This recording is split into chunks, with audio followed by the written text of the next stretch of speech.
사람들은 먹고 입고 의식주가 제대로 갖춰져 있으면 거기다가 건강하고 평안하면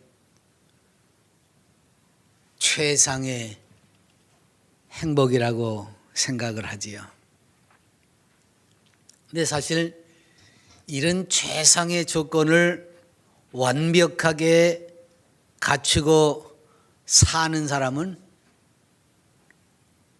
아마 하나도 없을 겁니다.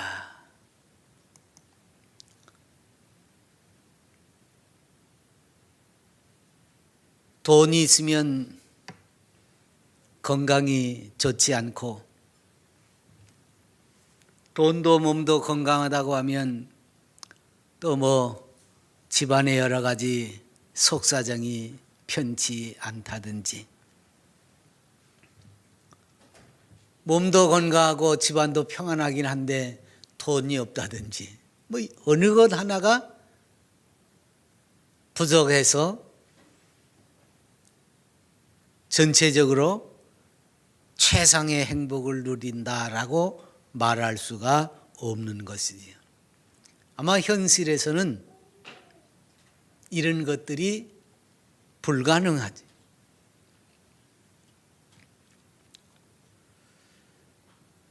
그리스도인들이라고 다를 것이 없습니다. 신앙생활을 하는 사람들은 뭐 이런 물질이나 건강이라는 외적인 것을 다 떠난다고 하면 가장 부러워하는 게 뭐죠? 부부가 함께 신앙생활을 하는 것이 제일 부럽다, 그런 얘기를 합니다. 온 가족이 부모, 자식 뭐 다 할 것 없이 예배당에 다닐 수 있으면 얼마나 좋을까, 그런 이야기를 한다고 말이죠. 그러니까 그리스도인들이 이걸 그렇게 갈망하면서도 그 갈망한 대로 신앙생활을 하고 있지 못하다 하는 이야기입니다. 가장 큰 소원을 가지고 있는데 그 소원이 이루어지지 않고 있습니다. 하긴 요즘은 이제 신앙이 조금 변질이 돼가지고 이런 말 하는 사람들도 줄어들었어요. 이런 말을 잘 안 해요. 이제 저 혼자 예배당 다니면 그걸로 족하지. 아이고 우리 아무개를 예배당에 나오게 해야 되는데, 자기 집안 식구 형제 자매 또는 가족 부모 자식지간에도요 이런 소원을 잘 안 가지고 사는 세상이 됐어요. 이게 현대 기독교인들의 모습이에요. 이제 자기만 예배당 다니면 그걸로, 그러니 그게 예수 그리스도의 마음을 품고 천국 시민이 된 사람인지 예수 그리스도의 지체가 된 사람인지 이걸 알 수가 없다는 얘기입니다.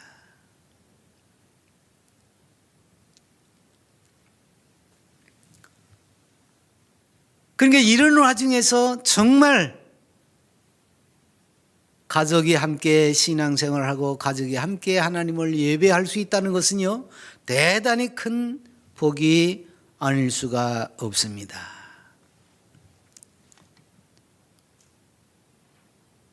왜냐하면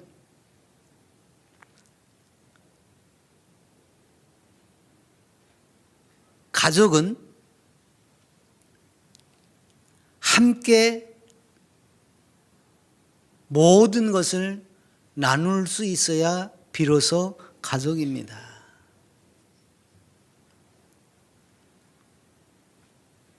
그리고 가장 중요한 건 뭐냐면 그 가정이 함께 바라보는 대상이 있어야 됩니다. 같이 바라보는 대상. 즉 신앙의 대상이 하나여야 된다는 거죠.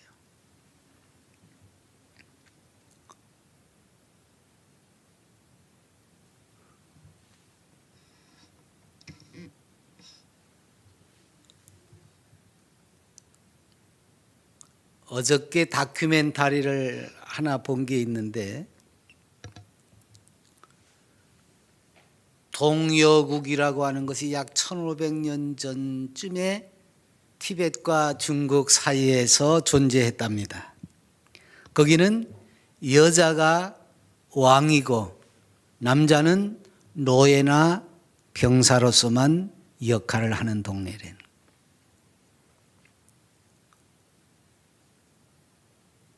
근데 1500여 년 전에 그런 나라가 있다가 사라졌어요.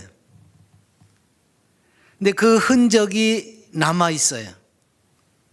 티벳과 중국 사이에 자바라고 하는 동네가 있는데 그 산속에 약 4,000m에서 6,000m 그 고산지대에 사는 어느 족속들인데 여전히 여자가 모든 것을 쥐고 있는 그런 동네입니다. 재밌는 것은 그러다 보니까 여자가 주관을 하니까 모든 가정 살림사의 주인은 여자입니다. 경제권도 여자고. 그러다고 남자가 뭐 아무것도 안 하는 건 아닌데 남자들은 집 짓고 뭐 싸우고 이런 일에 동원이 되지. 지금은 그러니까 건축하는 일을 그 사람들이 하지. 진흙을 쌓아가지고 돌을 섞어서 짓는 집인데 9층까지 짓는답니다. 그 사람들이. 나무를 가운데 가로질러 가지고. 근데 지금은 이제 남아있는 게 4층, 보통 지금 살고 있는 사람들 집이 4층인데 이게 200년에서 500년 간대요. 그 사람들이 한번 지어놓은 집은. 흙하고 돌하고 쌓아서.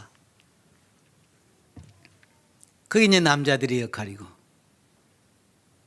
제가 무슨 말을 하려고 하냐면 여자들이 주인공이다 보니까 자식을 낳는데 이 사람들은 혼인을 하는 게 아니에요. 그 사람들의 그 풍습이 주혼이라고 해서 남자와 여자가 사랑을 하는데 그게 어느 한쪽에서 싫어지면 자연히 그만두는 거예요. 어떤 여자는 10명의, 그래서 남자를 아시라고 하는데 사랑하는 사람이래 그게. 그러니까 그 남자가 여자를 좋아해서 여자가 남자를 좋아해서 살다가 싫어지면 그만이에요. 거기서 태어난 자식은 다 여자가 기르는 거예요. 남자는 왔다가 가고 왔다가 가도 상관없어요. 여자가 기르는 거예요.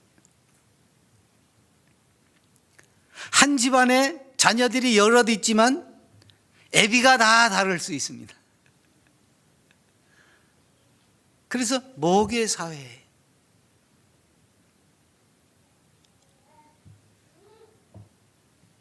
무슨 얘기냐면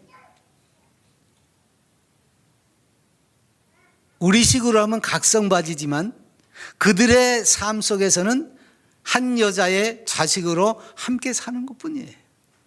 그리고 남자는 또 그렇게 살고 여자는 또 그렇게 살고.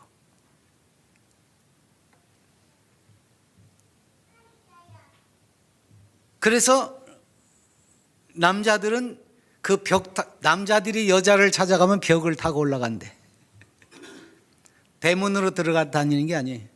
벽을 타고 올라가서 창문으로 넘어 들어가는데 여자가 창문 안 열어주면 거긴 못 들어가는 거야. 여자가 창문을 안 열어주면.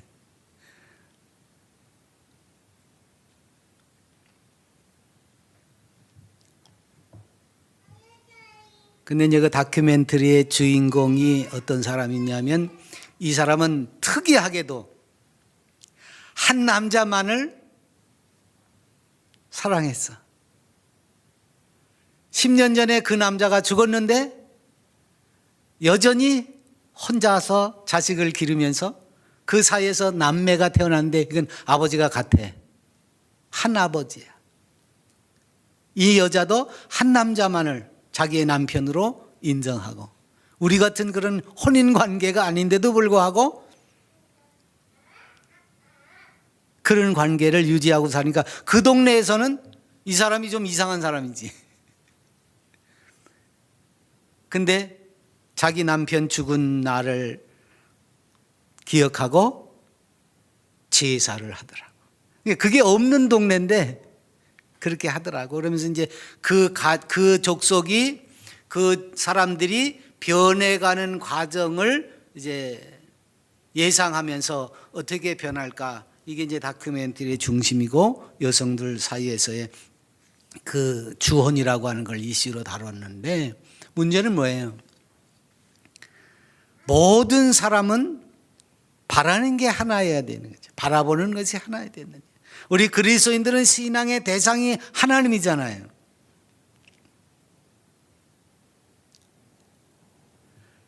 한 가정이 하나의 대상을 향해서 예배하고 찬미하고 경배를 할 수 있어야 되지요. 이 동요적 사람들은 자기 아버지라도 상관이 없어요. 자기 가족이 아니야. 자기 어머니에게 나를 태어나게 한 것은 틀림없어요. 그러니까 혈육으로 보면 아버지임에 틀림이 없지만 그 사람들에게는 아버지라는 개념이 없더라고요. 그저 어머니 중심으로 살아갈 뿐이야. 근데 재밌는 거는 사랑이 식어서 가지고 이 여자가 다른 사람하고 사내하고 또 이렇게 사랑을 하고 아이를 낳고 살고 있는데 그 먼저 본 그 남자가 밥 먹으러 오더라고. 그 집으로. 그러니까 자기가 사랑했던 여자들을 집인 아무 집이든지 밥 먹을 때 되면 가서 먹을 수 있는 거야. 아무 상관없이 드나들어요. 이게 손님인지 아닌지는 모르지만 그렇게 드나들더라고. 그런 관계야.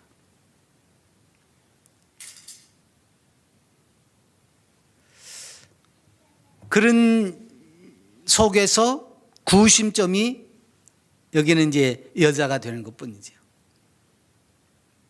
그래서 모든 살림을 농사하는 것까지 다 여자가 다 책임을 지더라고. 문제는 우리네가 한 가정을 이루고 살지만 이렇게 각설이 판일 수도 있다는 거죠. 신앙 면에서 한 하나님을 향대로 하지 않고 우리나라 집안이 얼마나 많습니까? 그런 거지. 한 하나님을 대상으로 하지 않고 형제나 또는 자녀들 사이에서도 부모 자식 간에도 이것이 나뉘어진 것이 얼마나 많습니까?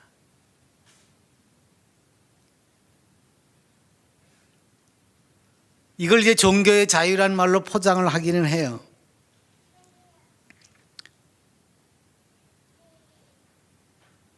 그래서 종교의 자유를 법적으로 보장한다. 여러분, 그래가지고 자녀들이 종교의 자유를 부르짖고 예배당 가자 그런 소리를 뿌리쳤는데 강제로 예배당 데려오면 고발한다고 한번 해봅시다. 내 종교의 자유. 그런 일이 우리나라에는 있어요. 학교에서 그렇고 또 보육원, 아동시설에 가면 그런 일들이 종종 일어납니다. 나는 예배당 가기 싫은데 왜 날 예배당 데려갔냐. 그래가지고 종교의 자유를 부르짖고 선생을 고발하기도 합니다. 이 우리나라가 그래요.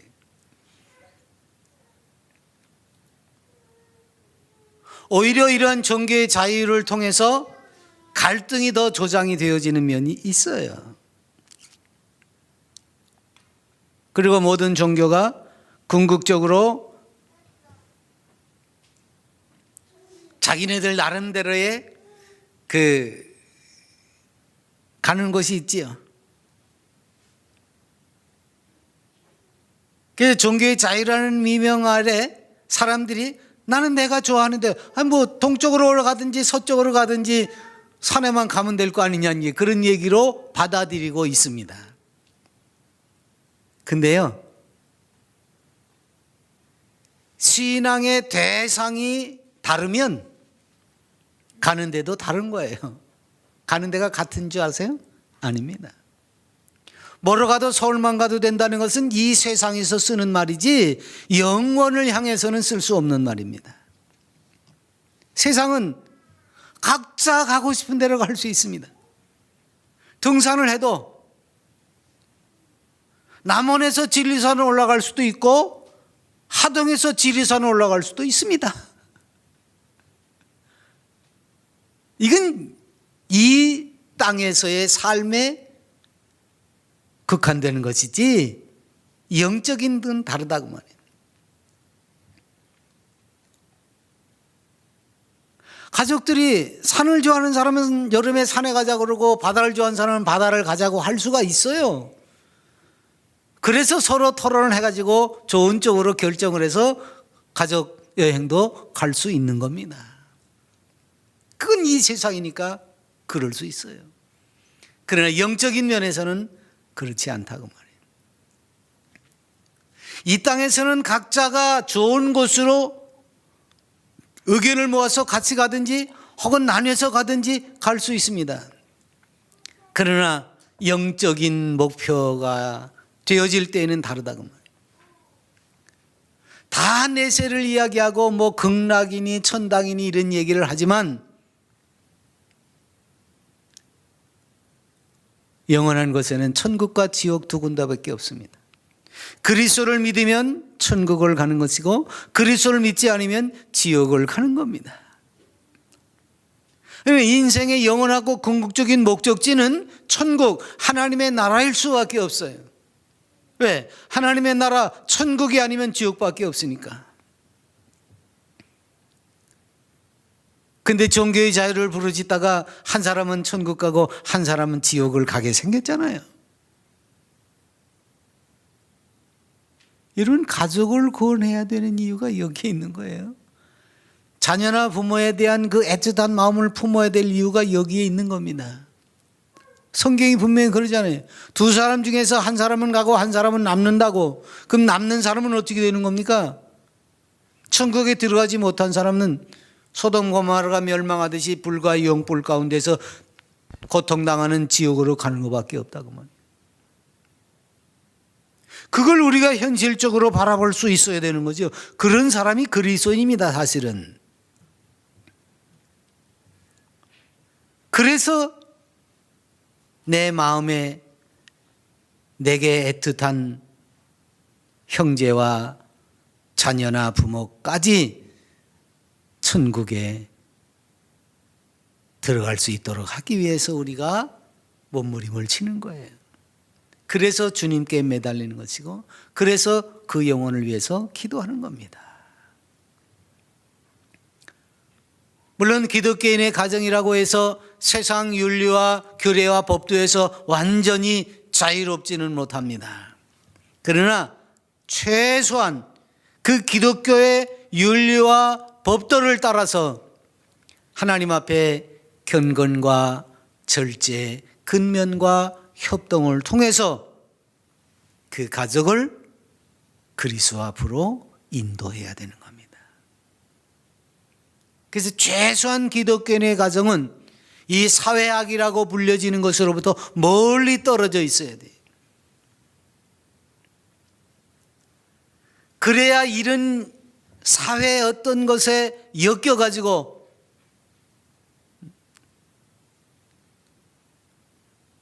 여러분 우리가 깨끗하지 않으면요 바른 말 할 수가 없어요.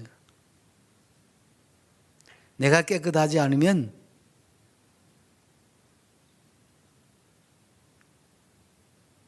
남에게 권고할 수가 없어요. 그래서 그리스도인들은 깨끗하게 살아야 되는 겁니다. 바르게 살아야 되는 겁니다. 그 모습이 이 추하고 어지러운 세상, 불의하고 낭비와 사치가 심한 이 세상 속에서 모범으로 보여지는 가운데 그 얼거줌으로 권고할 때에 그게 이제 통하게 되는 겁니다. 그래서 가족이 서로 바른 생활을 위해서 노력을 해야 돼. 그리고 바른 생활을 통해서 서로에게 권계가 돼야 된다고 말이에요.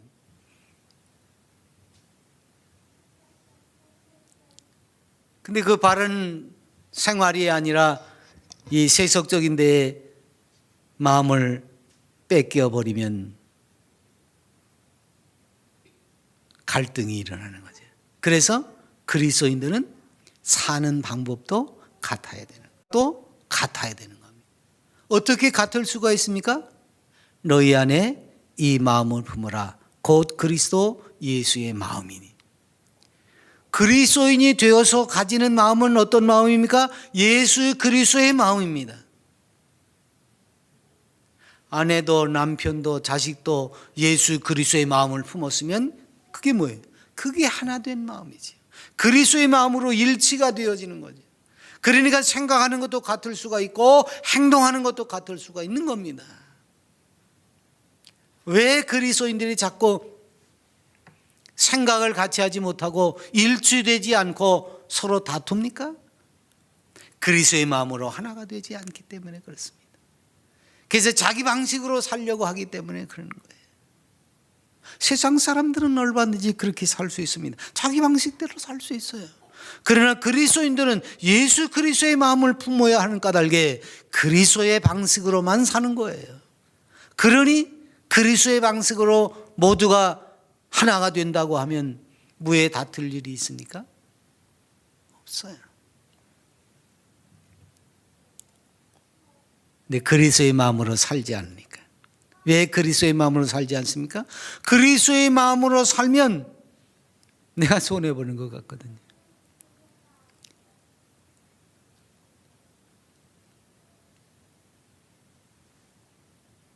그래서 우리는 자꾸 마음이 세속으로 기울어 갑니다. 세상은 그렇잖아요. 불로소득을 좋아하거든요. 공짜를 좋아해요. 이걸 불안당이래요. 땀 안 흘리고 소득을 얻으려고 하는 사람들을 불안당이라고 그래요. 그래서 우리는 예수 그리스도의 마음으로 하나 되어지는, 일치되어지는 삶이 있어야 되는 거예요. 그게 그리스도인이고 그리스도인의 가정입니다. 오늘 읽은 말씀, 물론 오늘 읽은 그 내용에 나오는 그 르디아라고 하는 사람뿐만 아니라 성경에는 여러 가정들이 한날 한시에 예수님을 영접하고 세례를 받고 천국 백성이 된 사건들이 있습니다만, 오늘 그 중에 한 가정 르디아의 가정을 예로 들었습니다. 바울이 마게도냐를 찾아갑니다. 그 당시 유대인들은 어느 곳에 가든지 간에 회당을 짓거나 회당이 없으면 자기네들끼리 어느 장소에 모여서 함께 기도하는 이런 모습들을 볼 수 있었는데, 그래서 바울이 이 마게도냐 빌립보 지방에 갔다가 유대인들이 기도처가 어디 있는지를 살폈어요. 찾다 보니까 강가에서 아녀자들이 모여서 기도하고 있는 것을 봤습니다.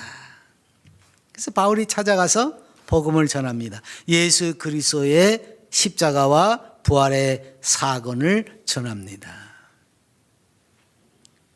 그랬더니 거기에서 르디아라고 하는 여인이 복음을 듣고 영접하고 그의 집이 다 세례를 받게 됐다.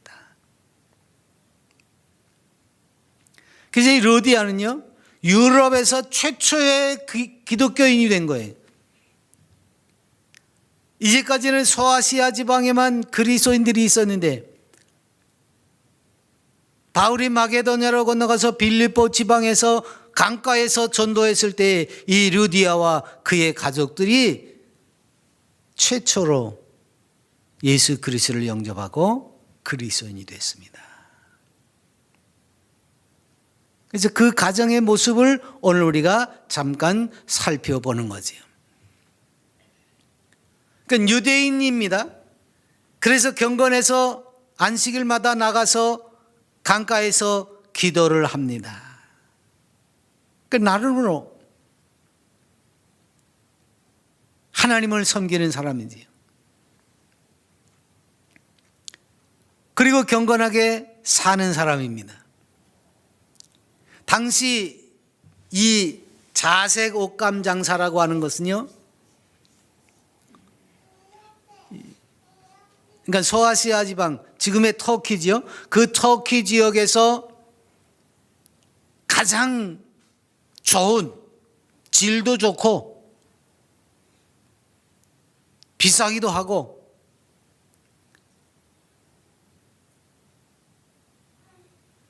그 물도 잘 안 빠지고 그래서 질 좋고 아주 귀중한 그런 옷감으로서 유명한 그런 옷감입니다.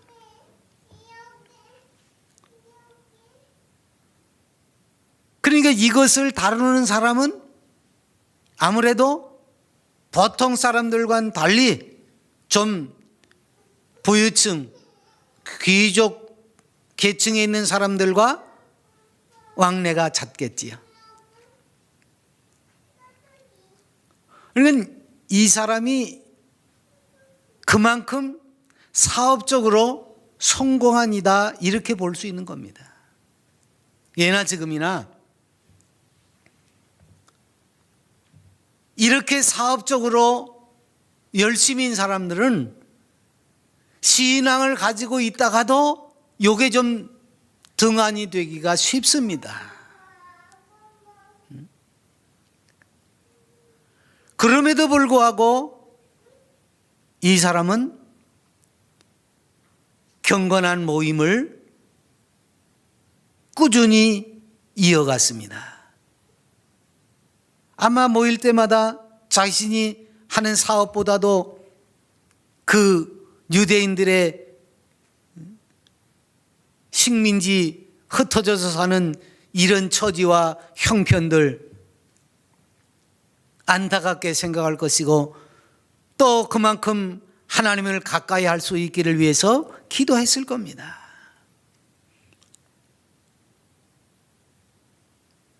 그런 그녀에게 하나님이 말씀을 들을 수 있는 기회를 주신 겁니다. 경건한 고넬료에게 베드로를 초대해서 말씀을 들을 수 있는 기회를 주신 것처럼 오늘 이 루디아에게도 바울이라고 하는 사람을 보내서 하나님의 말씀을 들을 수 있는 기회를 주셨다는 것을 알 수 있습니다. 왜? 그녀의 기도에 응답해서 지금 바울이 건너와서 우리를 도우라고 하는 환상을 보고 넘어왔는데 이 빌립보 강변에서 이 여인네들을 만나게 됐다 그 말이에요. 그리고서 뭐라고 성경이 되어 있습니까? 주께서 그 마음을 열어 바울의 말을 따르게 하신지라 그랬습니다. 여러분 우리가 말씀을 듣는 것도요 내가 듣고 싶다 그래서 다 들어지는 거 아닙니다.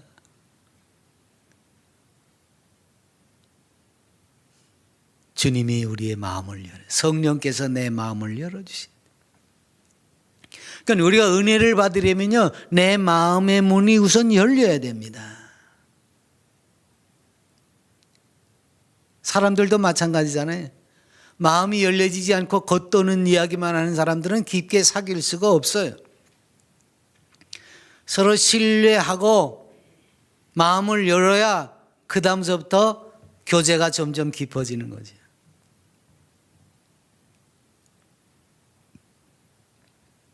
마음이 닫힌 채 두 겹, 세 겹 담을 쌓아놓고서 변증만 올리는 사람하고는 교제할 수가 없는 겁니다. 마찬가지로 하나님과의 관계도 그렇습니다. 하나님과 끊임없이 내 속내를 털어놓고 기도할 수 있는 사람이 하나님과 가까워지는 것이지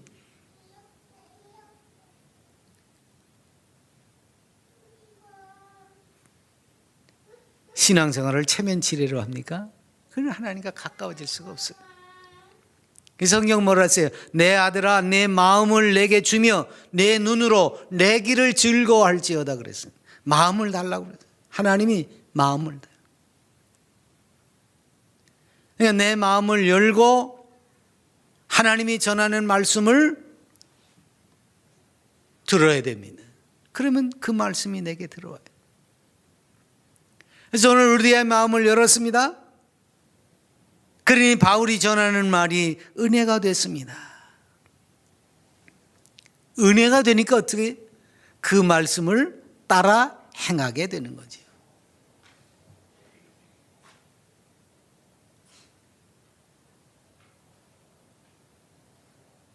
루디아가 바울의 말을 따랐어요. 실천했어요. 마음이 열렸으니까 들었어요. 듣고 실천할 수 있었습니다. 보통 사람들은요, 듣는 쪽보다는 따르는 데가 약하지요. 듣기는 잘 들어요. 네, 그럽니다. 근데 그걸 실행하는 데는 약해요. 듣는 것은 잘 발달되어져 있습니다. 근데 따르는 것이 부족해요.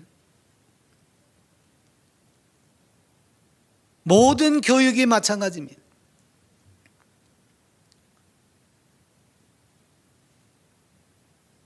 듣고 따르면 문제가 없습니다. 근데 듣고 안 따릅니다. 왜 그러지요? 들었는데 내 마음에 안 들어. 내 방식이 아니야. 그런 거지. 그리스도인들은 내 방식이 아니라 누구 방식이라고 했죠? 그리스도의 방식이어야 됩니다. 그게 그리스도의 마음이거든요. 그러니까 그리스도의 마음을 품은 사람은 그리스도의 마음을 품으니까 말할 때 어떻게 해요? 같잖아요. 그 방식이나 내 방식이나 똑같잖아요. 왜? 그리스도의 마음으로 하니까. 그래서 하나가 되는 겁니다. 그리스도인들이 왜 하나가 안 됩니까? 말씀이 그런 건 그런 거고 나는 나다 이거예요. 달라요. 여러분, 아브라함과 이삭이 어디까지 닮았습니까? 아브라함이 바로 앞에 가서 내 누이 동생입니다. 그렇게 했어요. 근데 뒤에 이삭도 아비멜렉에 가서 내 누이 동생입니다. 이렇게 똑같이 얘기해요. 닮아도 어쩜 이렇게 닮을 수가 있습니까? 여러분, 못된 것을 닮았다고 그럴지 모르지만요, 부자지간에 이 정도는 닮아야 됩니다. 인생은 어차피 죄인인데 뭐. 그러나 그만큼 일치된 마음을 가지고 있어요. 그게 어디까지 갑니까? 모리아산에서 이삭을 제물로 바치려고 할 때, 아이고 아버지 나 이기려고 100살 됐는데 내가 기운이 얼마나, 이러고 도망갈 수도 있어요. 근데 마음이 같아. 아버지 마음이나 내 마음이나 하나님을 향한 마음은 똑같아. 그러니까 아버지가 제사를 드리려면 날 잡수. 그리고 제단 위에 올라가는 겁니다. 이게 전형적인 부자 관계예요. 실수도 같이 저질렀지만 하나님의 마음을 품고 하나님께 자신을 드리는 일은 같았다고 말이에요. 그래서 세상에도 그런 말이 있잖아요. 딸을 알려면 어머니를 보고 그 아들을 알려면 아비를 보라고. 왜? 부모 자식은 서로 닮기 때문에 그렇습니다. 주로 자녀가 부모를 닮아갑니다. 여러분, 하나님을 믿고 따른다고 하는 것은 뭡니까? 하나님을 닮아가는 겁니다. 인생을 닮고 따라가면 손해되는 경우가 더 많습니다. 물론 위인을 닮아가려고 노력을 하다가 훌륭한 사람이 돼서 행복을 맛보는 경우가 더러 있기는 하지만, 그러나 하나님을 닮아야 우리는 영원히 행복할 수가 있는 겁니다. 루디아는 바로 말씀을 따르면서 주님을 영접했어요. 그리고 온 가족이 함께 세례를 받습니다. 고넬료의 가정이 그랬지요. 빌립보 감옥의 간수의 가족이 그랬지요. 해당장 그리스도의 가정이 그랬습니다. 그들은 다 예수 그리스도를 영접하는 순간 온 가족이 함께 모여 있었고 함께 세례를 받았습니다. 이게 중요한 거예요.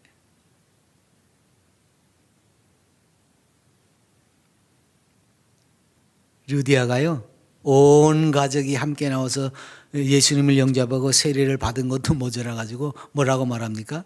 만일 나를 주 믿는 자로 알거든 내 집에 들어와 유하라 하고 강권하여 머물게 하니라. 자기 집을 통째로 바울의 선교 전초 기지로 삼으라 그 말이에요. 여기서 교회를 해라 그 말이에요.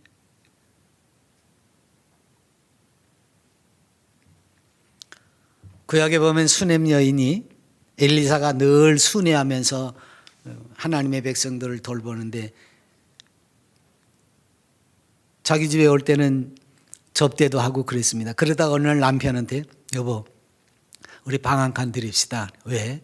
아주 하나님의 사람이 여행 다니다가 우리 집에 오면 그저 한 끼 잡수는 것뿐만 아니라 와서 좀 쉬고 또 책도 읽고 그럴 수 있게 방 하나 드립시다.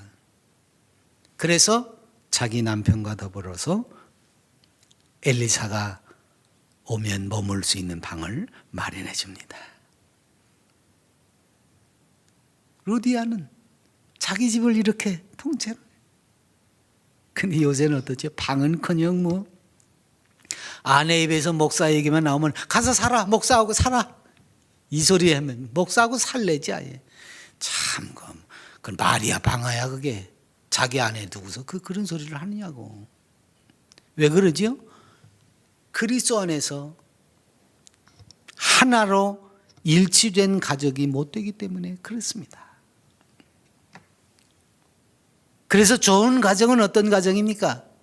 하나님을 섬기면서 하나님 안에서 서로가 일치된 마음을 가지는 가정이 좋은 가정입니다.